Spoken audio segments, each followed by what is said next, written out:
Signed my wife's family's prenup when I was broke. Then her parents demanded I tear up the prenup after she cheated so she could take half my money after I came into money. Alright, this is going to be long. Needed a place to put this down, get it out. Not looking for comfort or advice. When I met Melissa, I had very little entry-level job, student loan debt, renting a small apartment with roommates.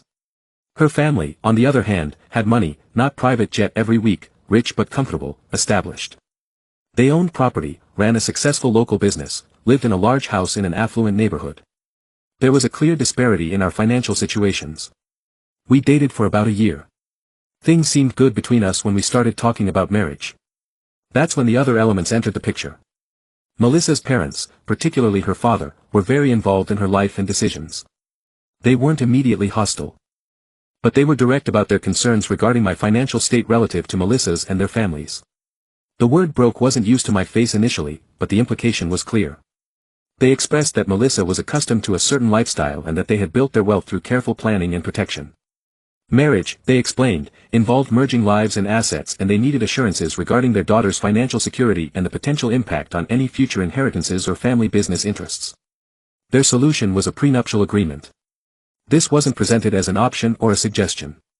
It was a requirement for the marriage to proceed. With their blessing and financial support. For the wedding itself, they provided a lawyer, or rather they insisted I use a lawyer. They recommended to review the document, emphasizing fairness. I understood this lawyer's primary loyalty was likely to their interests or at least to the family's overall desire for the agreement to be signed without significant resistance. They did state I could consult my own independent counsel, but the clock was ticking on wedding plans and there was a lot of pressure wrapped up in the process. I was in my mid-20s, didn't have much experience with legal documents of this magnitude.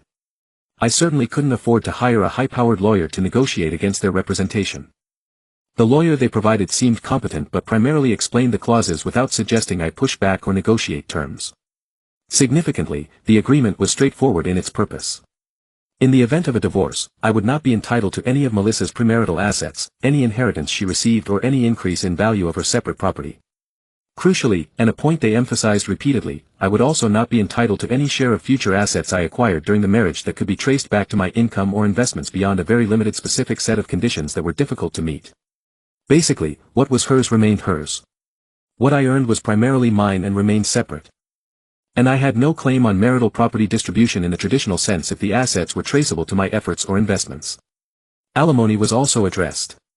It was either waived entirely or capped at a very low amount for a short duration, specifically designed for a situation where Melissa might need minimal temporary support, not a long-term claim on my income. I read the document. It was clear in its intent. My financial position at the time meant I had no assets to protect. The idea of accumulating significant wealth seemed distant, a long-term possibility, not an immediate reality. The pressure to sign was immense. The wedding plans were advancing. Melissa seemed to accept it as a necessary evil for her family's peace of mind and I felt like I had no leverage. My options were to sign and marry Melissa with her family's approval or refuse, potentially end the relationship, or marry without her family's support, which would have created significant conflict from the start. I signed the prenuptial agreement. It was duly witnessed and executed. The first few years of our marriage were financially tight. As expected, I continued in my entry-level job while starting to explore other avenues to increase my income. Melissa worked part-time initially, then transitioned to managing the household as my career began to demand more time. The prenup wasn't mentioned again by her family. It was a signed document filed away. My focus shifted heavily to building something of my own. I wasn't happy with the pace of advancement in my corporate job. I started working on a side project in the tech sector. It involved long hours, evenings, weekends, reinvesting what little disposable income we had. Melissa managed the home and we maintained a relatively modest lifestyle despite her family's background. We lived in a small house, drove older cars. There was no financial assistance from her family beyond occasional gifts, and certainly nothing that constituted significant joint assets. My venture was purely my effort, my time, my risk and whatever small capital I could scrape together or borrow. This side project started gaining traction. It wasn't overnight success. It took years of consistent effort, learning, adapting. I eventually left my full-time job to pursue it completely. This was a risk we discussed. It meant a period of no guaranteed income. Melissa supported this decision verbally, though her family expressed concerns about the lack of a steady paycheck. I persisted. The business grew slowly at first, then accelerated. I found a market niche, built a team. Profits were reinvested to fuel further growth. Around the 5-year mark of our marriage, the business reached a significant valuation. It wasn't just revenue. We were profitable, expanding and attracting investor interest. My personal equity in the company, combined with other investments I made with the profits, started to represent substantial wealth. This was wealth generated entirely through my efforts and the growth of my business. Post-marriage, the scale of my financial standing began to surpass that of Melissa's family. I had become, by most measures, a millionaire. This fact became increasingly apparent through our lifestyle creeping upwards, although we still maintained a degree of privacy about the exact figures. We moved to a larger house in a good neighborhood, albeit not the exclusive enclave where her parents lived. We traveled more. Melissa no longer worked at all. She focused entirely on running our increasingly large household. The shift in dynamic was noticeable. Her parents, who had once viewed me with a degree of financial skepticism bordering on disdain, became more interested in my business and its performance. Their attitude towards me changed. The man who was broke when he married their daughter was now demonstrably wealthy. They started including me more in their financial discussions, asking about investments, praising my business acumen. The prenup, the document they had insisted upon to protect their daughter from my lack of wealth, remained unmentioned. Our marriage, however, began to show strain. During this period of growing wealth and my demanding work schedule, my focus remained heavily on the business. Melissa enjoyed the financial benefits but seemed less connected to the person who had built it. Our paths diverged. She had her social life. Her interests centered around managing the new house and lifestyle. My interests were still very much tied to the business world, to innovation, to building further. Communication became transactional, often revolving around household management or social obligations. Affection and shared goals diminished then. About 10 years into our marriage, events took a turn. I began to notice changes in Melissa's behavior. She was often distant, secretive, with her phone, unavailable at times. She usually wasn't. When I tried to discuss these changes, she became defensive or dismissive. It was not a sudden dramatic revelation, but a creeping suspicion based on accumulated small observations. The full picture emerged later, not through a confession from Melissa, but through information that came to my attention indirectly. Melissa was having an affair with another man. He was someone she had met through the social circles she now occupied. He also came from wealth, established family money, which seemed a significant factor in her perception of him. This affair had apparently been ongoing for some time. The situation escalated rapidly after I became aware of the affair. Melissa's family, who had previously been focused on my wealth in a positive light, suddenly shifted back to their original protective posture, but with a new agenda. They learned about the affair and their immediate concern was Melissa's financial future. Particularly in the context of a likely divorce. The man she was involved with was not, from what I gathered, someone looking for a second wife or a long-term commitment beyond the affair. He was married himself and his primary residence was in another state. This likely contributed to her family's alarm about her position if the marriage to me ended. Their approach was not subtle. Melissa's father contacted me directly, requesting a meeting. He stated it was urgent and about the family's well-being. I agreed to meet him and Melissa's mother at their house. The meeting was not pleasant. They brought up the state of my marriage with Melissa, acknowledging they were aware of the difficulties in Melissa's relationship with the other man. They expressed concern for both of us but quickly pivoted to the purpose of the meeting, the prenuptial agreement. Her father spoke first. He acknowledged the agreement existed and that he had insisted upon it years ago. He then stated that circumstances had changed dramatically since the agreement was signed. He referenced my success, the wealth I had accumulated. He argued that the intent of the prenup was to protect Melissa from marrying someone who was broke and couldn't provide for her now that I was more than capable of providing and in fact, had accumulated significant assets during the marriage. He argued that the original premise of the agreement was nullified. He claimed it was no longer fair or relevant in our current financial reality. He then proposed a course of action. He wanted me to agree to mutually terminate the prenuptial agreement. He suggested we sign a new document or simply destroy the existing one and proceed with a standard divorce, if that's what Melissa wanted. His rationale was that without the prenup, Melissa would be entitled to half of our marital assets under standard state divorce laws. He framed this as the right thing to do, given my financial position and the years Melissa had spent as a stay-at-home wife supporting my career, implicitly by managing the home. He did not mention the affair as a factor that might complicate her claims. His focus was solely on my wealth and the perceived unfairness of the prenup now that I had it. Melissa was present during this meeting. She didn't say much, mostly letting her parents speak.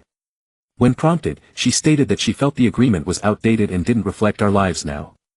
She didn't express remorse for the affair or concern for the marriage itself, only that she believed she was entitled to a portion of the assets I had built during our marriage.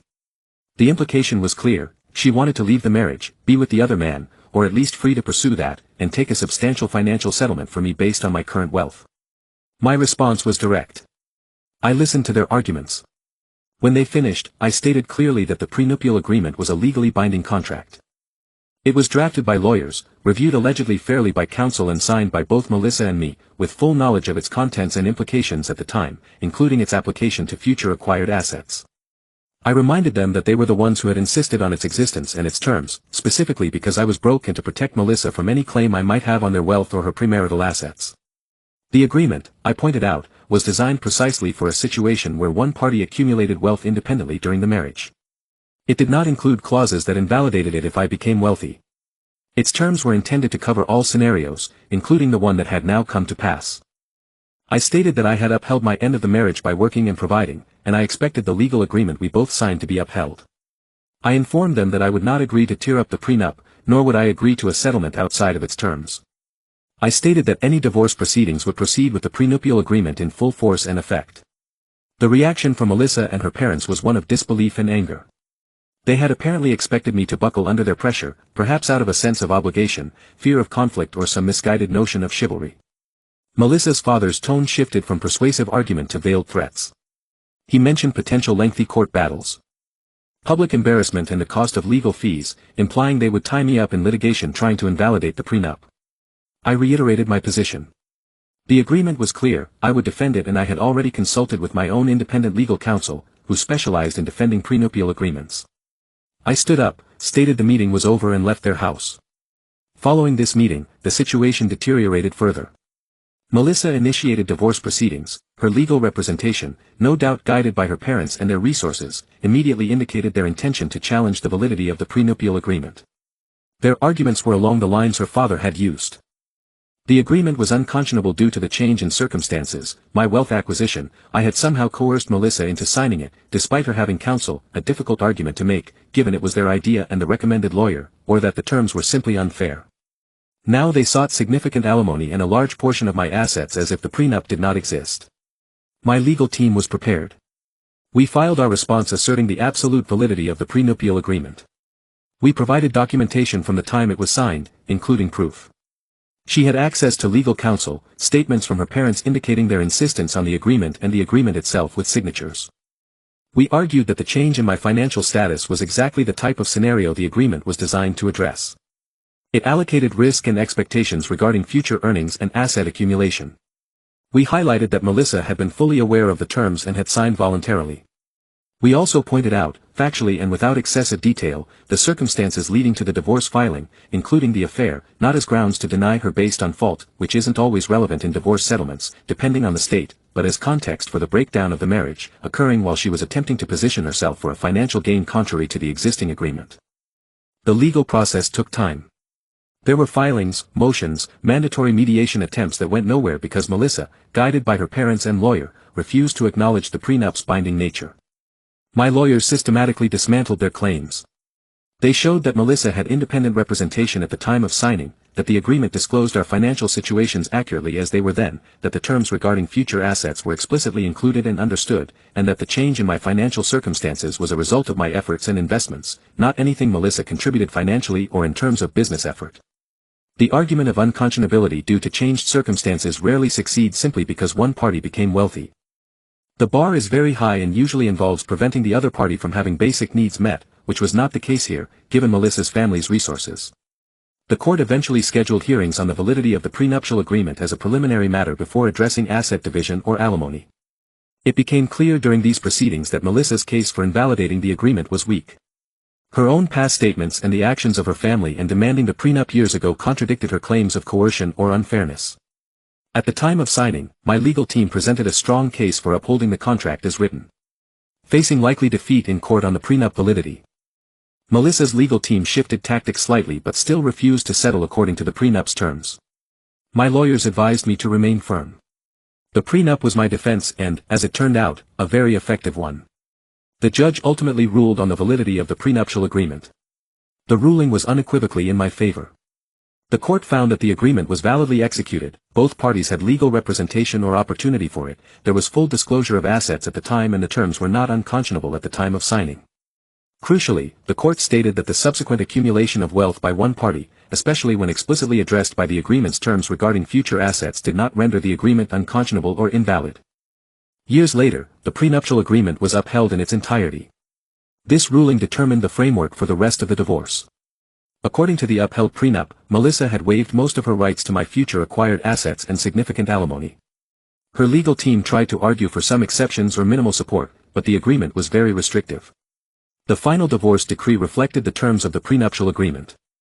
Melissa received only her premarital assets, which were modest, the personal property she brought into the marriage or acquired with her own separate funds, and a small limited duration sum for transitional alimony, as specified in the agreement, far less than she or her family had sought.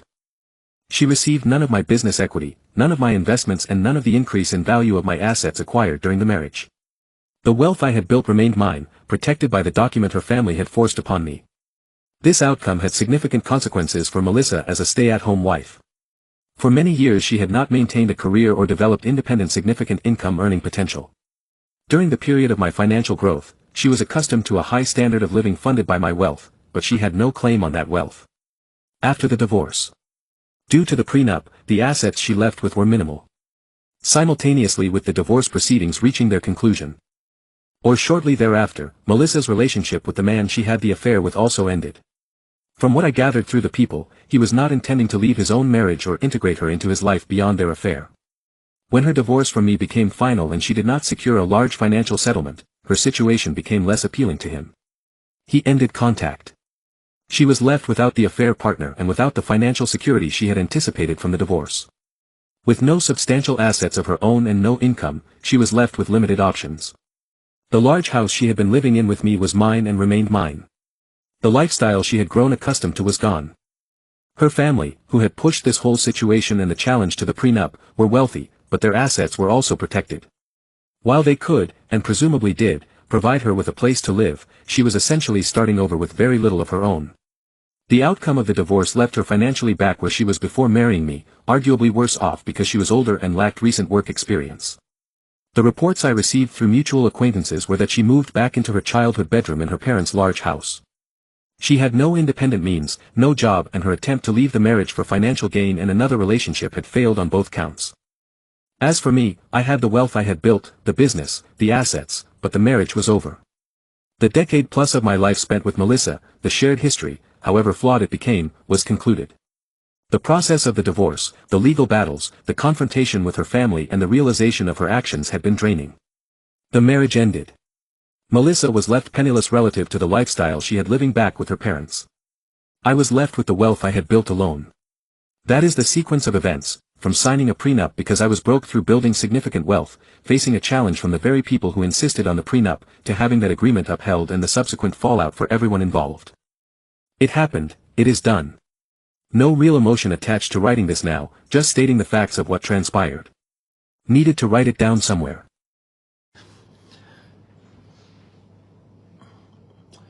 Good morning， 早安，妈妈们。借我你那个麦试一下。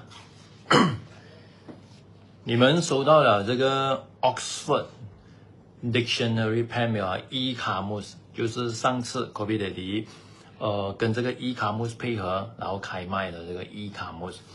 就是 e-commerce 我自己呢也有买一套给我的孩子，然后呢我也买一套送给。